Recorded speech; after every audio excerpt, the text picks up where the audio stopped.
To remain updated with the latest business news, click on the bell icon.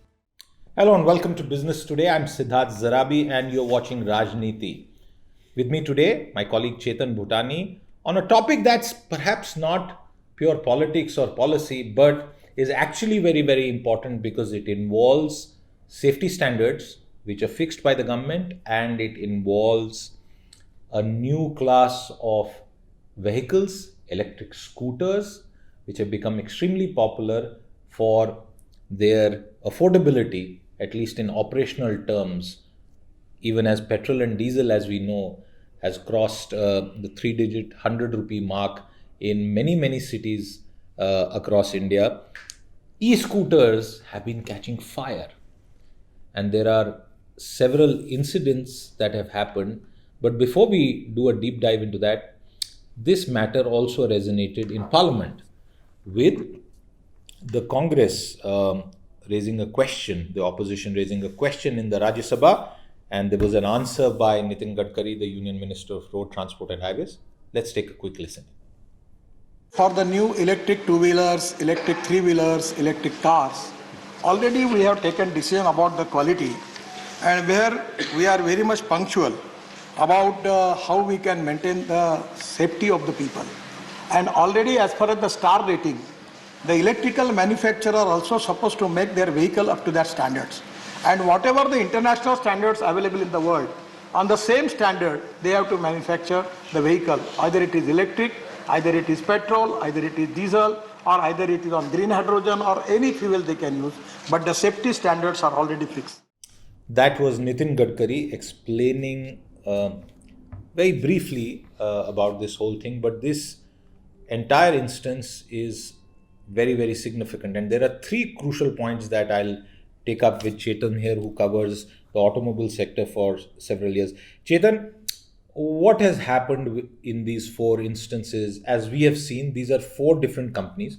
All are startups. Good for them. We appreciate startups in India because they are leading to a revolution across sectors, and electric mobility is a big sector, but safety is a very significant issue. And in one of these four instances, at least these are four videos that have come to light. I don't know whether there are several other smaller incidents which have not yet become public. Two people lost their life in Vellore in Tamil Nadu, and that was very, very tragic. Condolences to their family and to their friends. But Chetan, what's going on? Why are electric scooters catching fire? Well, the onset of summers in India has been really fiery on the electric scooters as well. The lithium-ion batteries especially are majorly contributing to the fire, Siddharth, because primarily for two reasons. Why do lithium-ion battery fail? First is if there's a manufacturing defect in the battery. Second, excessive stress on the battery is leading to too much heating of the battery, and especially with the controlled environment of the air temperature, especially in the southern countries, is leading to them heating up, eventually leading up for the runaway thermal effect, which leads to catching a fire of the battery. Okay, so what I have understood is that these scooters have lithium-ion batteries, and they're obviously different from the batteries that you use on normal vehicles. Your internal combustion engine, which people tell us is a thing of the past, but now we see that any new thing also comes up along with it several issues. So these are four different companies.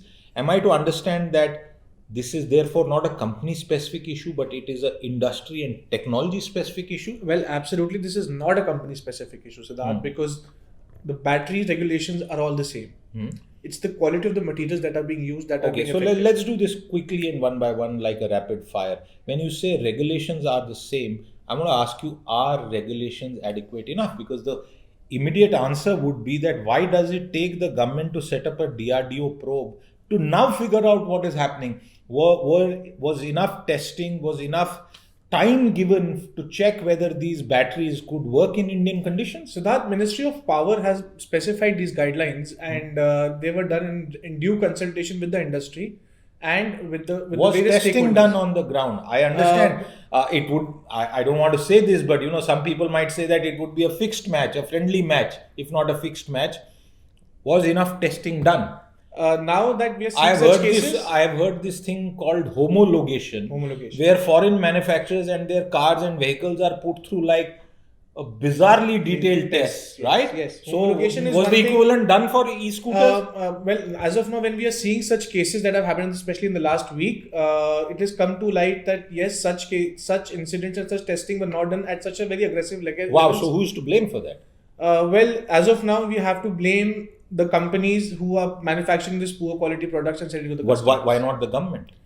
We can blame the government, but yes, who to blame in the government and who to catch for Have immediate you action is a spoken? difficult Have you task. spoken to the Minister of Transport, Nitin Gadkari, who otherwise keeps harping on safety? Yes. Is this a systemic failure, or is it because multiple ministries and departments are involved? I'll tell you, Siddharth, it's a multiple government failure. I won't say failure, but a Two people systematic have died, fallout. so I would say Agreed. that there is a failure. Yes. We just don't know who is responsible, but there is culpability. Please understand that the regulations for the power of the electric vehicles have come from Ministry of Power. Okay. The regulations is made by the Minister of Road Transport and Highways, the laws for and the emission norms.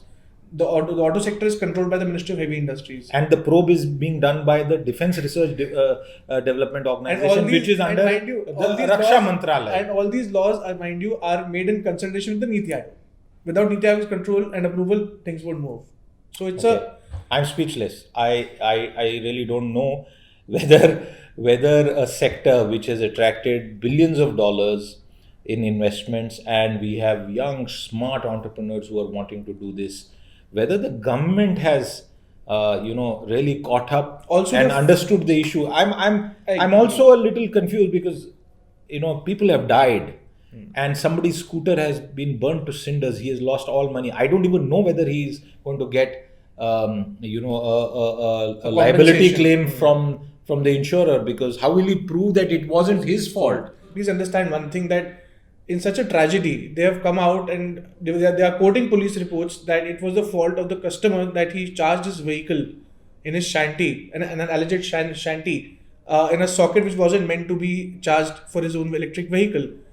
But how do we educate that person? That's not the problem of the government, I believe, in particular. That's the problem of the company who has to set up the systematic infrastructure for his vehicle to be charged. For example, if you take a Tata Motors vehicle, they are very well organized when it comes to organizing your infrastructure, you're answering all your needs. So I really think that is it's the this- onus on the company that so- they should be responsible. So the companies are responsible, and beyond their plain statements, they need to do much more. And there is obviously a government probe. A couple of other points. What about safety standards? Does it mean that as far as battery and battery technology in the Indian context is concerned, the government needs to do some real heavy lifting and introduce a minimum set of standards? Is it also to do with charging at customer premises? Because I saw this tweet thread put out by the CEO of Bounce, Vivekanand Halakere, who has said that batteries involve several elements, and these incidents are related to 3 or 4 different aspects. You can go and check out his thread there.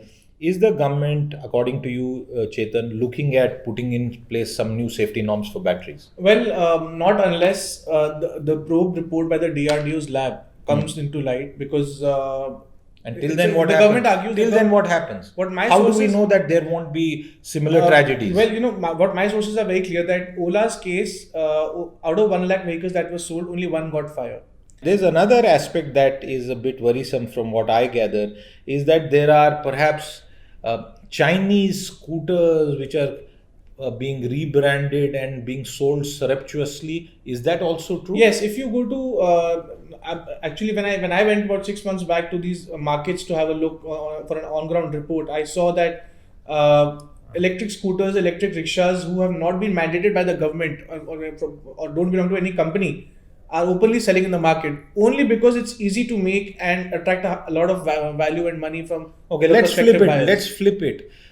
What about regulations, for example, for e-rickshaws? Not their batteries. I remember there was a whole debate about e-rickshaw regulation and whether there should be similar standards. There were leading lights of industry who had opposed this, and the government took the stance that it is for the public. So is a similar situation prevailing when it comes to e-scooters? Yes, similar situation does prevail, but one has to look from the perspective that how each company adopts the regulations made by the government. Okay. Because lithium-ion batteries, if I have to come back to that the system again, lithium-ion batteries are made from cobalt and nickel, which are very highly inflammable. So if a company like a Bounce Infinity or any other company decides to not take such particular products and move to a IoT-based battery pack and not focus just on rapid charging, things would have been definitely different. Yeah, Bounce doesn't do rapid charging from what I know. Okay, let's wrap up this bit and ask you in conclusion on this particular aspect.